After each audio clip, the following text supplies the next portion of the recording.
the dark shellfish world where selfishness reigns supreme. In the depths of our existence, obscured by the shadows of our own making, there lies a chilling reality that demands our attention.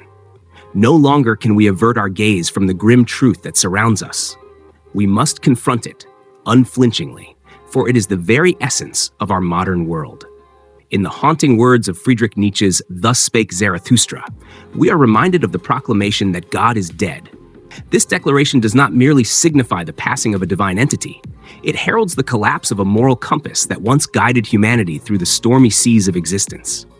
With the death of God, we are adrift in a sea of moral ambiguity, left to navigate the treacherous currents of our own desires and ambitions. And in this desolate landscape, one unsettling truth emerges with unnerving clarity: the devil always wins. In our world today, it is not the forces of righteousness and virtue that hold sway, but the insidious allure of selfishness and greed. We have become ensnared in a web of deceit and deception, where moral bankruptcy reigns supreme and altruism is but a fleeting illusion. Why, you may ask, should one embrace selfishness in a world so fraught with darkness and despair?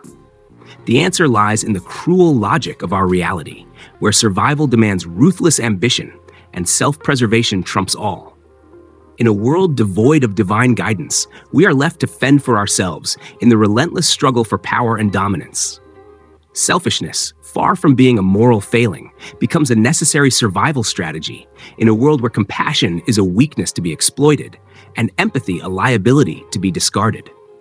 It is a primal instinct that drives us to protect our own interests at any cost, heedless of the suffering inflicted upon others in our relentless pursuit of self-gratification.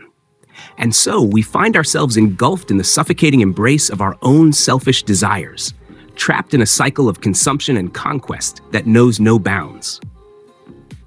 The veneer of civilization crumbles beneath the weight of our insatiable appetites, revealing the dark heart of humanity laid bare in all its grotesque splendor. But amidst this bleak landscape, there is a grim solace to be found in the undeniable truth that selfishness always wins. In a world governed by the ruthless laws of survival, it is the cunning and the callous who rise to the pinnacle of power, their ascent fueled by the ashes of those they trample beneath their feet. So let us embrace the darkness that surrounds us, for it is only in acknowledging the depths of our depravity that we can truly understand the nature of our existence. Let us cast aside the illusions of morality and virtue, for they are but fragile constructs in a world consumed by chaos and corruption. In the end, we are but selfish creatures adrift in a sea of uncertainty, driven by our own desires and consumed by our own ambitions. In this dark shellfish world, there is no room for compassion or empathy, only the relentless pursuit of power and the merciless exploitation of those who dare stand in our way. So let us raise our glasses to the triumph of selfishness, for in the end, it is the only truth that remains in a world consumed by darkness. And as we gaze into the abyss that stretches out before us, let us remember the chilling words of Nietzsche's Zarathustra. "Behold, I teach you the Superman. He is this lightning. He is this madness." May we embrace the madness that lies within us all, and may selfishness reign supreme in this dark and shellfish world. Thank you.